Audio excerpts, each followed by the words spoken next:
So the reason I wrote the book Sex for the Soul is I was enjoying Les Miserables, and when I heard to love another person is to see the face of God, I knew there was a book in that thought.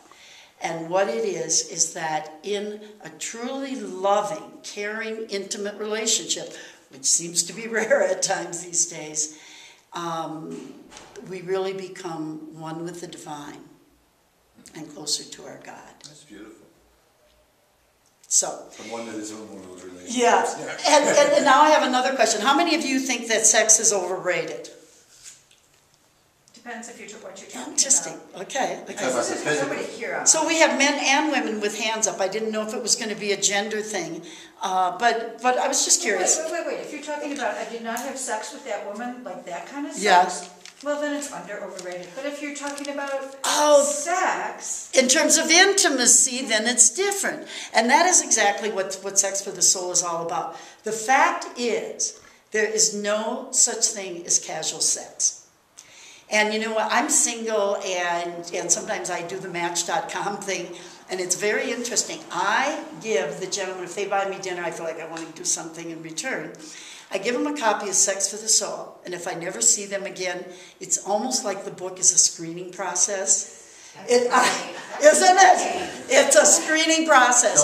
And if they don't like the book, they're probably not going to be in sync with where I am. So if you do get a copy, you might want to get a couple extras or charge them and find out if you're single, because it's worth it. And it helps your book sales too. Yeah. So the other thing I want to start with is that basically in relationships, we start out with two lies. And the first lie is, I love you. And the second lie is, I love you too. And if any of you are familiar with Unity Church, Eric Butterworth there talks about that in a pretty interesting way. And he says what it is that the reason people are so enamored with love is that in the presence of love, or being loved, we love ourselves more. And so that's why I say it's a lie, because are we really loving the person? Or is it that when I am in your presence, in that presence of love, I love myself more? And that feels so good that it keeps the attraction and the motivation in the relationship going. So I always say that sex without love is a little bit like drinking or eating cold soup. If you're really hungry, you might have some, but you probably won't go back for seconds. And I think in this world where we have so much in the rap music, where people have really been kind of minimized to be just objects, and kind of, we talk about the meat markets and so forth, that we've really taken love out of it. I truly feel that there was another age when romance was at its peak, and I don't think it's now. If you listen to the ballads and the love songs in the 50s and 60s, please love me forever. Put your head on my shoulder. Yeah, put your head on my shoulder. And Elvis's ballads, all of them. It was another time. And now, if you listen to some of the lyrics in rap music, I actually have to turn it off. My soul cannot handle it. And so what happens? Let me just tell you what happens.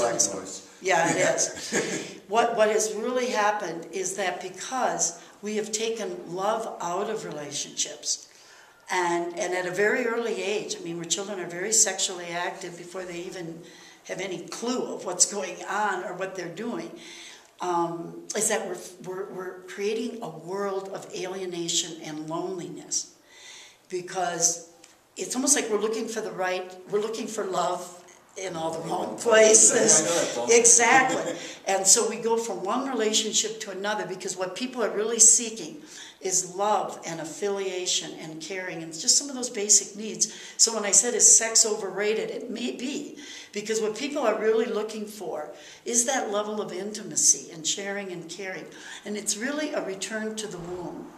I think people, and I talk about that in my book, Sex for the Soul, is that people really are wanting to have that womb experience where you are the only one and where you are really special. Now, if you're an identical twin or something, or a triplet, you may have had to share the womb. But for most of us, we had that place all by ourselves. and we were totally taken care of, you know, osmosis or whatever, but you know, it was a perfect environment without air conditioning or any kind of, you know, temperature control. And we are seeking that nirvana again in feeling special.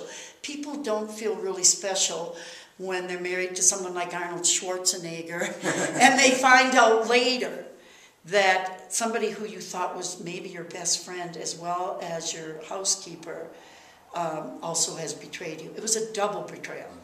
And because of that, we go, and keep your question, and because of that, we go into relationships like we're going into battle. We are so much on the defensive. It is scary to trust. Yes, relationships are high risk. They always have been. They always will be. But the fact is, when we treat each other without the honor and love and respect and caring that relationships are really about, it makes it so high risk that we do armor ourselves. I mean, I see people almost going into their first date with a clipboard, and they have their agenda. Yeah, it's amazing how many men are asked for their financial statements on the first date.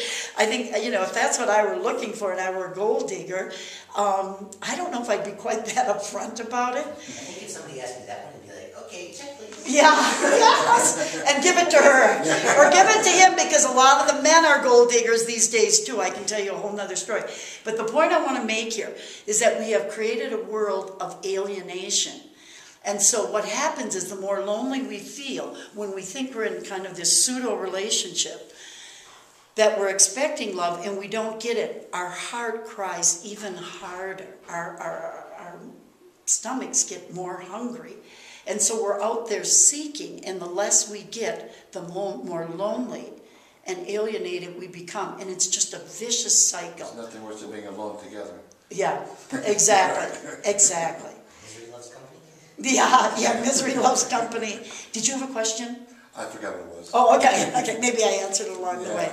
Okay. Oh, you know what it was? What? Has any statistics ever been done by twins, triplets, quadruplets, whether they socialize better from sharing the room in an early time? You know what, that's a very interesting question. I did do some work with twins way back, and it may not have been so much on that particularly, but they are so ultimately connected that I remember it was actually right here in Colorado. I had an internship back in the 60s, and when one twin would commit suicide, there was high alert for the other one to join. Well, I know they're connected. I just wonder if they socialize better from not having to. I see what you mean. Their general socialization. Yeah. That I don't know, but let me check on it, because that does make me curious. So if you listen to some of the lyrics in the song, what we're doing is you know, with the strong African beat that is in a lot of the rap music, and there's some good rap music, so I don't want to just hang rap, but a lot of it is pretty repulsive, is that it's got the strong African beat, so it's actually hypnotizing minds. And if you listen to the lyrics, it's pretty scary what they suggest. Generally, you can't even make out the words. And what they do to women. Now, the reason I said there's no such thing as casual sex is because how many of you are familiar with the chemical oxytocin? Yeah. And so it's a chemical that's released that, you know, when you sleep with someone, or there's even, you know, just in the same bed, there's that affiliation, almost like the Stockholm experiment, where people actually kind of form a bond with their captives, and when they're held hostage, that yes, there's this chemical that kind of takes over. So biologically, we actually become very, very bonded. It's a bonding agent. Yeah. And so I see a lot of women that say, okay, I'm not going to get attached, and it's kind of like the new thing that women are now, liberated and can get into casual sex. And I'm going to tell you, as a therapist, I've seen a lot of wounded people, and it does hit women more. Not that it doesn't men, but men do tend to compartmentalize it and do approach it. There's still a little bit of the hunt, where there are men, I hate to tell you, that still look at it as kind of a triumph or a trophy. And of course, we're not talking to the gentleman in the room, which interestingly enough, there's more men than women. Are men from Mars and women from Venus? Well, that's a whole other subject. That is a whole other subject. And I think that book is good, but I think sometimes it creates a division beyond what we really have to experience. Let me ask you another question. Because we're a small group, I was going to break up into small groups. We can just kind of do a brief discussion on it. And that is, Listen to this statement. Human sexuality is spiritual biology. We can, Say it again. okay. Human sexuality is spiritual biology.